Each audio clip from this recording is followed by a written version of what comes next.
Hey, wouldn't that be nice? When was the last time that this country of ours didn't have to borrow money from other countries?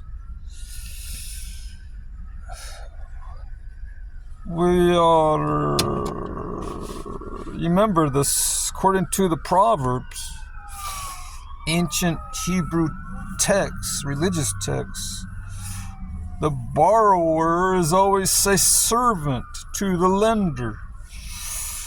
I don't know if that's absolute truth or if that's just truth in part. But yeah, subservience. You know, that's what conquering nations did to other nations when they conquered them.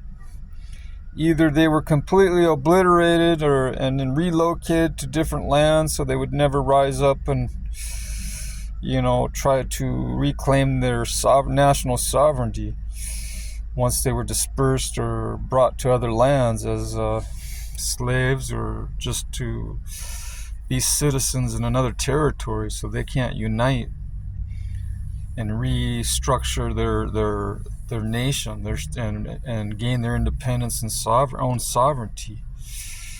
They'd be transported to other lands, to other countries, and they could start their families there. But their identities, their former identities, would be mixed and diluted or changed altogether.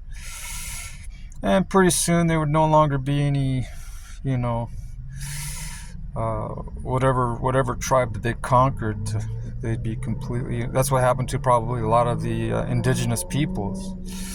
They're no longer with us. If they are, the gene pool is so mixed that you can't find any traces of their original inhabitants. Their original ethnicities, because they've disappeared.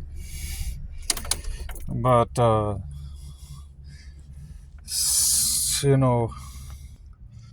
but what they'd do is they'd have to pay tribute. It was taxes and fees and whatever else is that they had to pay the sovereign government that had taken over.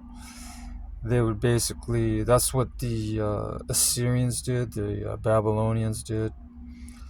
They would leave a remnant in the land that they conquered so they could work the land, farm it, to produce crop. But it wasn't for their own nation anymore. It was for other nations. They had to pay tribute to foreign countries in order to maintain their place. In order to be able to live in their own land, they had to pay tribute to another country. But I kind of appreciate what I'm trying to look at it in a positive light, because I'm hearing negative things from some of the opposition parties. You got the Democrats, you got the Republicans, and you got other subgroups like independents, and then you have subcategories even within the categories. You have moderates, you have hardliners, you've got ultras. They've categorized all these things. They compartmentalized all these groups. There's subgroups within these main groups. So, but ultimately, you still have to decide one or the other when it comes time to vote. No matter what subgroup you're in, you have to either pick Republican or Democrat. But the Democrats are rising up, and they're coming down on some of the Republican leadership, because they say they're starting to there's certain moves that aren't benefiting the supposedly the less fortunate, the people who are dependent on social welfare or Medicare and all these other things. They're worried. People are worried now that they're going to lose their access to some of the privileges that they once had underneath Democratic leadership. And it is a privilege. The governments don't have to pay you squat if they don't want to. It's a privilege that they take care of, that you're taken care of. They're giving us many benefits to be a citizen. It's a privilege to be a citizen, but some people feel like they are entitled to certain things, whether they be native born here or required their citizenship, by paying for it and being accepted after they have gone through, certain procedures and protocols, and they can become citizens. But sometimes they're denied, sometimes it takes years. But they still have to pay to be a citizen. People have to pay their dues. People have to, they have to earn it. They have to earn citizenship. You can't just say, oh, I'm a citizen now. They have to earn it. They have to earn the respect. They have to earn honor. They have to earn